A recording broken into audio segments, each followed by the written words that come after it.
Yeah. Isagani Hair, handa na maglahad ng kwento para sa mga pusong akalay sila lang ang dehado. Sa bawat patak ng luha, may dahilan, may rason. Pakinggan mo ito, baka sakaling maging leksyon. Akala mo lang siguro ikaw ang biktima rito, ang nagdurusa at nag-iisa sa mundo mong madilim. Na sa bawat sandali ako'y nagpakasaya, habang ikaw sawi sa kamay lumuluha. Ang drama mo'y bongga, teleserye kung ituring. Pero teka muna, pwede bang sandali pakinggan mo rin ang kabilang panig, na di mo kailanman nakita ang sariling laban na sa iyo'y di ibinadaig. Di lang naman ikaw ang nasaktan, teka lang, huwag kang masyadong kampante. Di ka lang ang nagdaan sa mga gabi't araw na ako'y nagkunwari tumawa, habang sa loob ko libong kirot ang bumabahang pait na lasa.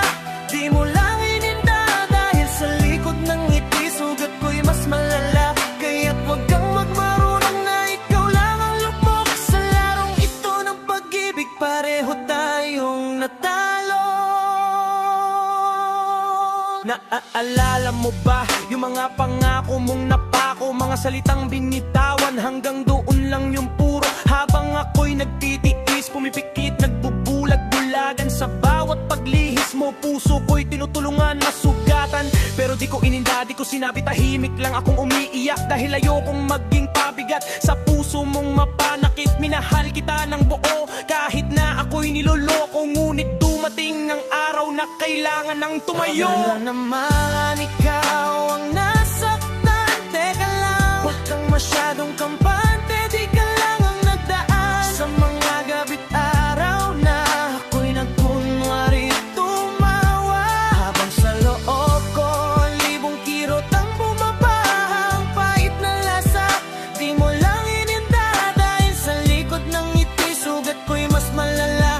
Kaya't huwag kang magmarunong na ikaw lang ang lupok sa larong ito ng pag-ibig. Pareho tayong natalo. Kaya ngayon habang ako'y umaawit, nagrarap, na i-release ang sakit, tuluyan ng lumilipad. Hindi para balikan ka o kaya'y maghigante, kundi para lang malaman mo na may silbi ang bawat bighate. Para sa aking sarili at sa mga katulad ko rin, nasa likod ng ngiti ay may kwento ring kayang bigkasin. Hindi lang naman ikaw